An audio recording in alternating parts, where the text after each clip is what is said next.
I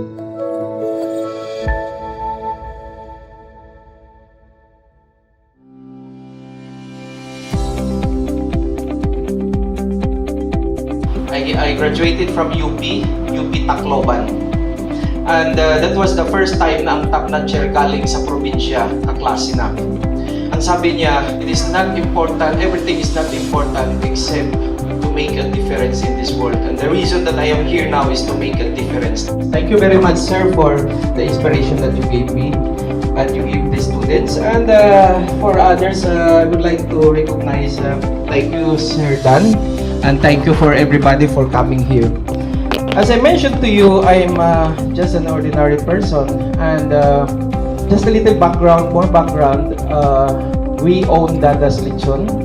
Are you familiar with Dada's Lechon? Yeah, makikita nyo sa ABS-CBN yung sa Your Face Sounds Familiar, nagsasabi doon, this program is brought to you by Dada's Lechon. Una sa sarap, una sa saya. Dada's Lechon, sarap saya ng pamilya. Yeah. We have more or less 200 branches, and in the accounting firm, which we started about 17 years ago, we have about 300 people. So more or less, we have 600 people right now. So I'll make this very, very short, and siguro mga 3 hours lang. Okay lang? Okay. Anyway, I'll give you just 3 tips. Okay?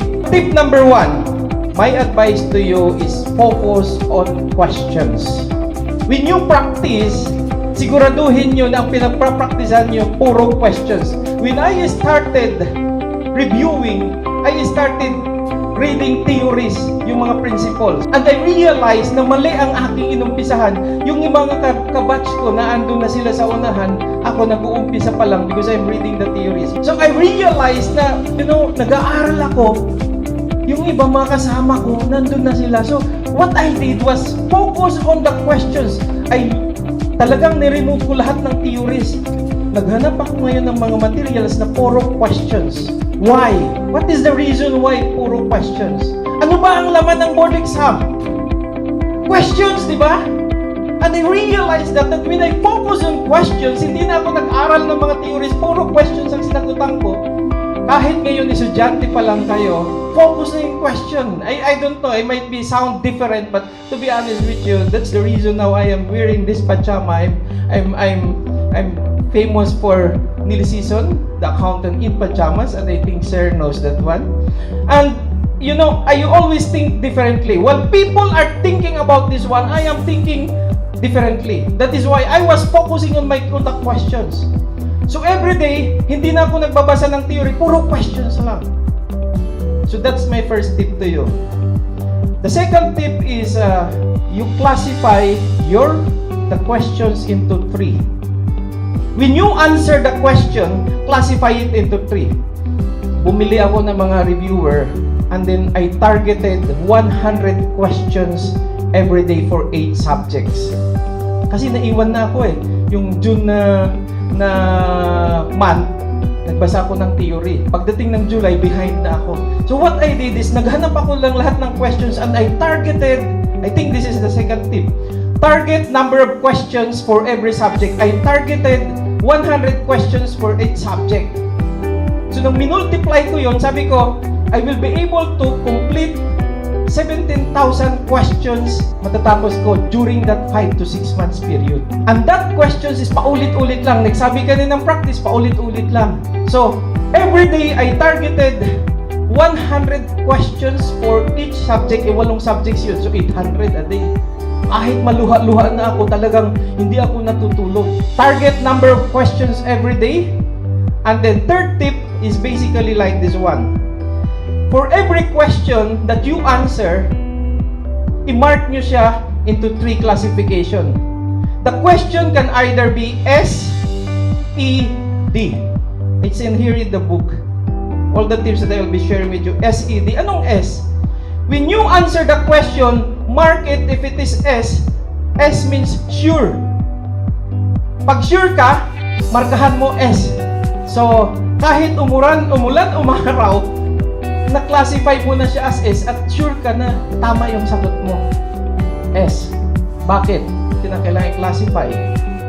Kasi para later on, pag nakita mong S siya, hindi mo na siya kailangan basahin ulit. So that's the first classification, S. And then, if the question is a little bit easy, but medyo hindi ka sure, i-classify mo siya as E. Easy. So, S, E, easy. Hindi ka sure, pero feeling mo madali. So, yan. And then the third classification is basically D. D is difficult. So, pagbasa mo, ay hindi ko to alam, mamarkahan ko na. Letter D. Now, again, to make the story short, bakit ko classify? Because I am reading thousands of questions. Pag binalikan ko lahat yun, pag inulit ko, sayang ang oras ko. Yung mga sure, ihiwalay ko na, hindi ko na uulitin yun. Ang uulitin ko lang is the easy and difficult. At paulit-ulit, kanina sabi practice. Habang inuulit-ulit ko yung easy at saka difficult, yung difficult nagiging easy, yung easy nagiging sure. So yung easy nagiging sure, yung difficult nagiging easy. Because paulit-ulit ng practice. And that's my third tip to you. I'll just share with you a story about my life, why I am here right now. We have 9 books so far, and this September 11 in Manila Book Fair, we will be releasing 2 new books, which is Grow Your Career 10 Times Faster, 10 Times Higher. This is for students. Pass the CPA board exam 10 times the probability. And another book that we will release similar to this one, this coming September 11, Pass any examination 10 times the probability. That will be released September 11. And on September 11 also, we have another book sa mga young professionals. We call it as Grow Your Career 10 Times Faster, 10 Times Higher. But the last tip that I would like to share with you is basically, I will share with you my story. I was born in Katarman, Northern Samar. It's a province. It's one of the most depressed areas in Samar. And actually, I graduated as an ordinary student in elementary and high school.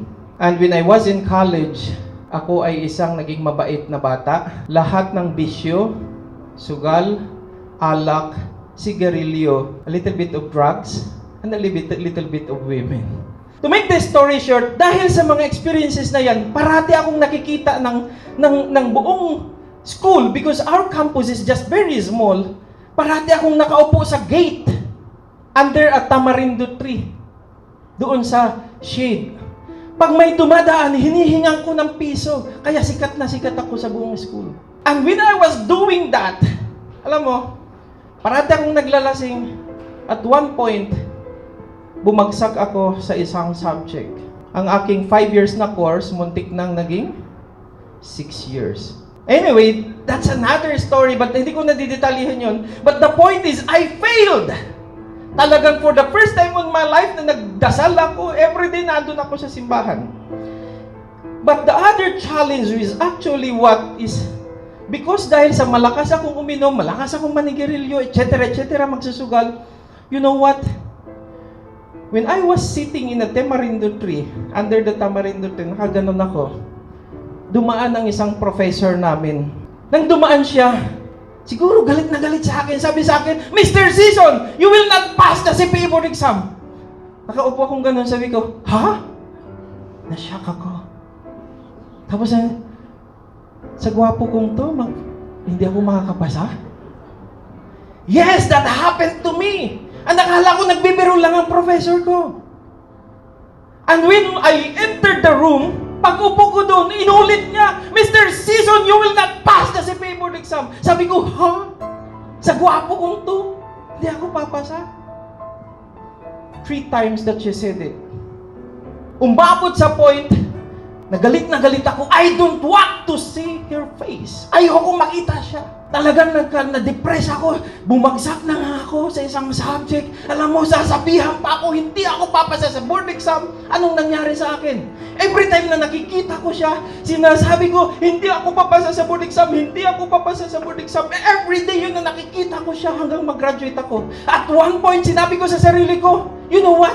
Hindi ako papasa, magtatap ako sa CPA board exam. And that is my tip to you right now. I failed in one of the subjects. I was told that I will not pass. And my fourth tip to you is basically, when you want to set a goal, set the goal the highest. Set the goal the highest.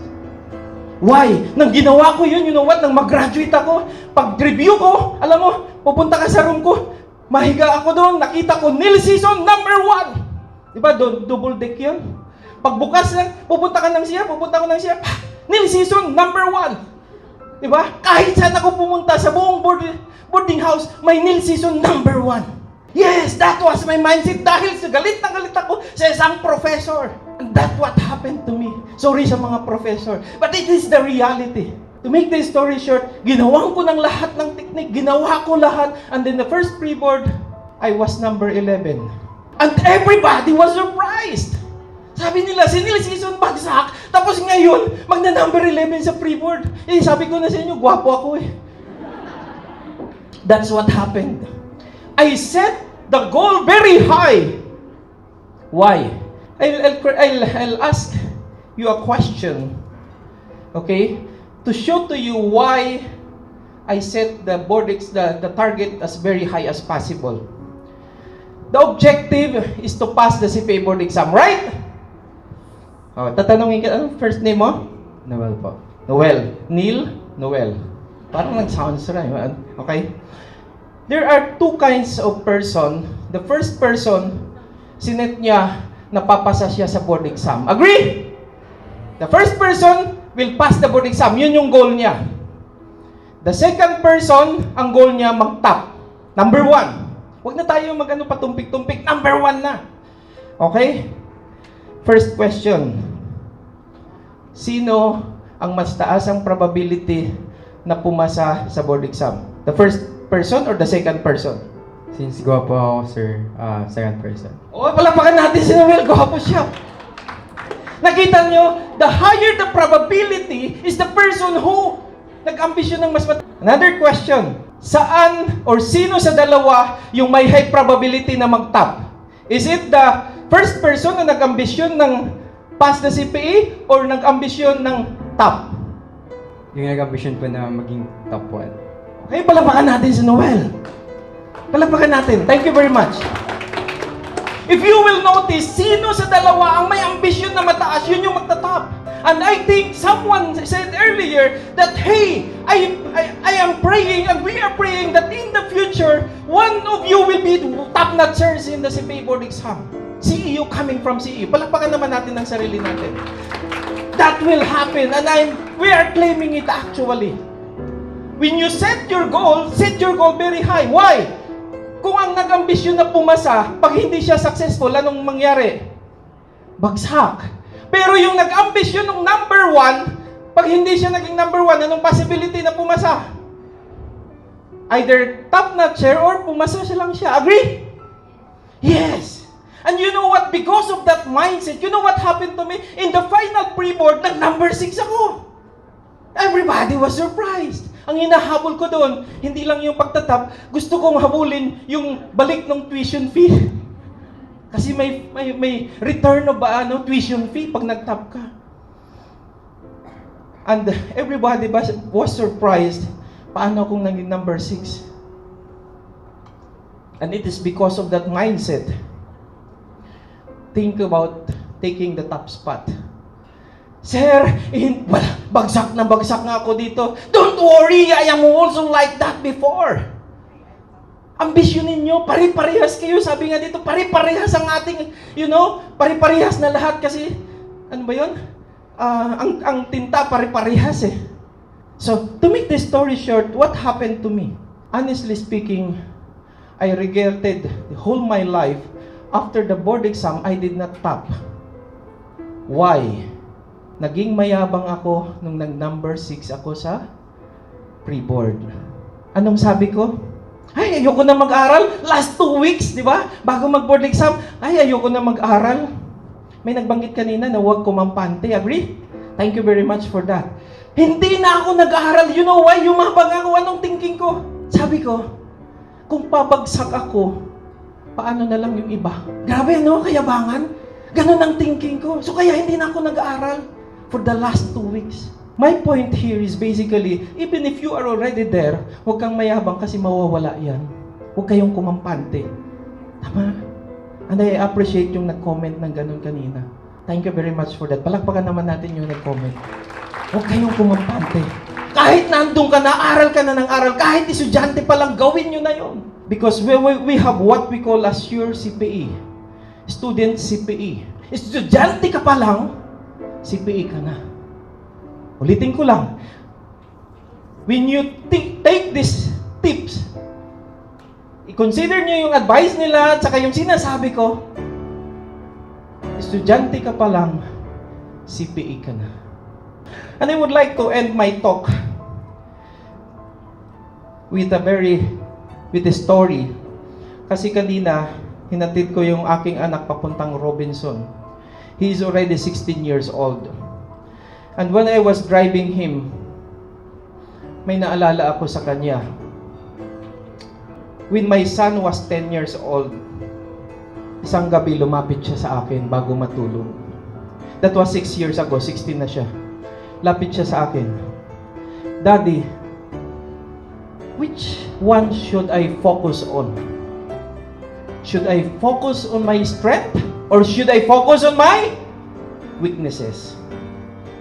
Habang lumapit siya sa akin, sabi ko, ang batang ito, 10 years old, nagtatanong ng ganyan. Tiningnan ko yung kanyang kamay. May hawak siya na libro nandito. Ang librong binabasa na, you don't need a title to be a leader. Because we exposed our son to trainings and seminars at a very young age. And when he was 10 years old, na-talk in St. Paul's, 6 years ago, similar to this. After kong mag-talk, nag-talk din siya. 10 years old. Anyway, that's beside the point. But habang tanong siya sa akin, sabi ko, you know what, Ivan?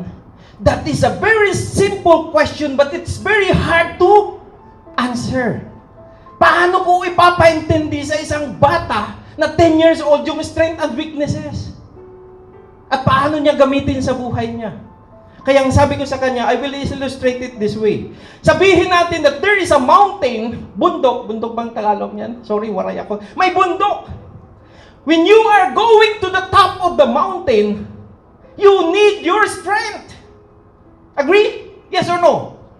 Yes, we need, all of us, pag paakyat tayo sa bundok, kailangan natin ng strength. Dahil kailangan gamitin mo ng galing mo dyan sa mathematics, galing mo sa pag-analyze, everything, you use that. Kahit galing sa pagkakanta, you use that. However, when you are going to the top of the mountain, you have a backpack full of peoples. The peoples represent the weaknesses. Habang paakyat ka, may backpack ka dito na weaknesses. Habang paakyat ka ng paakyat, papunta sa taas, nakikita mo, nahihirapan ka, paakyat, at most probably hindi ka makakarating dahil sa ang dala mo, bumibigat. Hindi naman nadadagdagan, bumibigat. Kasi naubusan ka ng lakas. And that is why we should remove our weaknesses little by little as we go up to that mountain. And that's the reason, sabi niya sa akin, okay, I should focus on my strength, but I should remove my weaknesses one by one.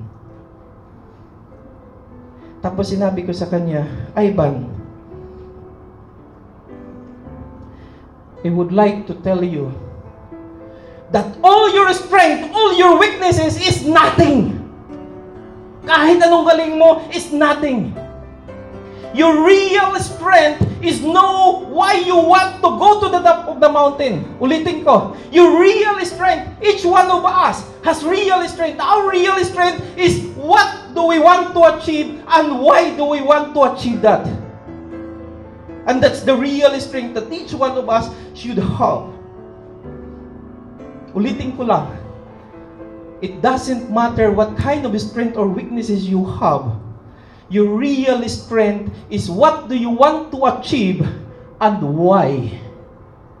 And when you go home today, think about it. What do you want to achieve and why? At binago ko, sabi ko sa kanya, you know what? What you want to achieve is the destination. Your journey going there. Habang umakyat ka is your journey. Yung habang umakyat ka is journey. Yung gusto mong marating is the destination. At tinanong ko siya, Ivan, which one is more important? Is it the journey or the destination? Sabi niya sa akin, Daddy, alam mo, kaming mga millennials, sabi ko, 10 years old, millennials, you know, we are just focused on our journey. We just want to enjoy our journey. Kaya, journey is more important. Sabi ko, lokong batang to, kinontra pa ako. And sabi ko sa kanya, you know what? For me, destination is more important. Sabi niya, why? Because sinabi ko sa kanya, Ivan, if there is no destination, there is no journey. Take note that if there is no destination, there is no journey. Bakit? Pag-uwi nyo ng bahay, imaginein mo na lang, wala kang destination. Saan ka mapupunta? Dadaan ka ngayon sa chismis, sa kapitbahay, dadaan ka sa rekto, kung ano-ano pang dadaanan mo, because you don't have actually a destination. You are just a wanderer. Kaya sabi ko sa iyo, sabi ko sa kanya, destination is more important than the journey. Because without destination, there is no journey. And honestly speaking, our destination, as far as our group is concerned, is very simple. Our destination is extraordinary professional, heroic professional. That is our mission. The reason I'm here now, because of that mission of extraordinary professional and heroic professional, because our country needs those kind of people. And you will soon be like that. I would like to end my talk with a magic. Nung bata pa ako, sabi ko sa mother ko, gusto kong maging magician. Sabi ng mother ko, wag, walang pera dyan. Hindi, gusto ko talagang maging magician. Walang pera dyan. Nang mag-accountant ako, sabi niya, Neil, wag kang maging magician na accountant. Baka yung libro lulutuin mo lang na magic mo. You know what? I will show to you a magic to end my talk. You know, when I was born here in this world, I was pure. Walang kasalanan, malinis. Walang bisyo. Wala lahat. Sobrang linis. It is as clear as this water. However, when I was growing up, ako ay nagsugal, umitim ang aking buhay. Ako ay nanigarilyo, umitim ang aking buhay. Ako ay uminom ng alak, umitim ang aking buhay. Ako ay nangopya sa kaklase, umitim ang aking buhay. Yun pala mali ang sagot. Mas lalong umitim ang aking buhay. You know, nag-drugs ako, konti lang. Umitim ang aking buhay. Lahat na ng bisyo, nagpaitim ng aking buhay. My life was like that. Mas maitim pa dyan. Wala lang kaming mabili na mas maitim dyan. My life was full of darkness. But in year 2000, I found God. Because before that, you know what? I was in SGB. I have a very good position, manager. I have a very beautiful wife, car, house, everything I have. But there is one thing I do not believe. I believe that there is God. But hindi ako nagsisimba, etc. Sabi ko, only weak people believe in God. Because I was strong, I am strong, hindi ako naniniwala sa Diyos. And binigyan niya ako ng problema na wala akong makapitan kung hindi siya. I was forced to go back to God. Wala akong makapitan kung di siya. So naghanap ako ng community. I found rivers of living water, and every day, God has poured a blessing on me. Every day. Kaya ako nandito ngayon because I believe that God is giving me a blessing every day. The stronger that I am, the more that I need God. Kaya sabi niya sa akin, Neil, bubuhusan kita ng maraming blessings. And that's the reason now I am here, because I am blessed with God by a lot of blessings. Every day, every day, every day, every day, binubuhusan niya ako ng biyaya. Kaya lang kulang ang tubig. Akin na. Masisira ang aking magic. Okay? Binuhusan ako ni Lord ng biyaya araw-araw. Binigyan niya ako araw-araw. And again, this is the reason why I am here, because of our mission of making everybody an extraordinary professional and heroic professional. Sana hindi umapaw, baka magkalat dito. And actually, I became clean again.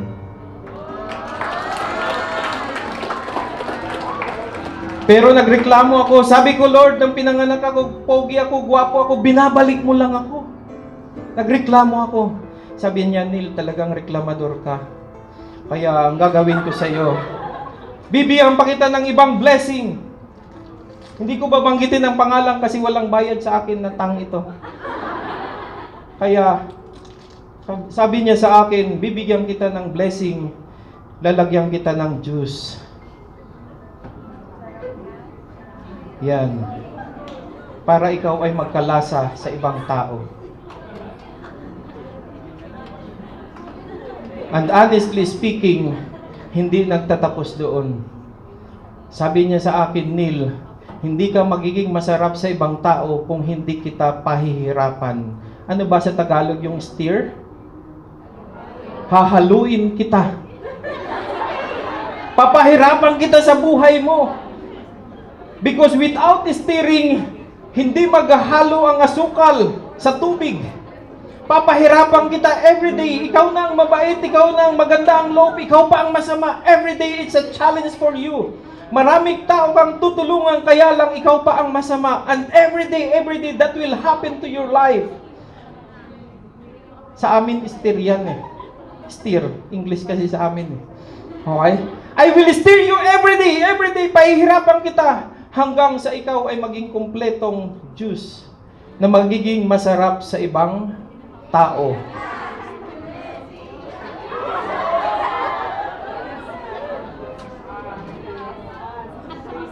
The reason I am here, my life has been full of that. Pinahirapan ako ni Lord. Kahit lang pagpunta kanina dito, ang hirap kumuha ng parking. Okay? And this is part of my life, and that's the reason I am here, because we want you to become extraordinary and heroic. So much for that. Thank you very much for inviting me here, and good day.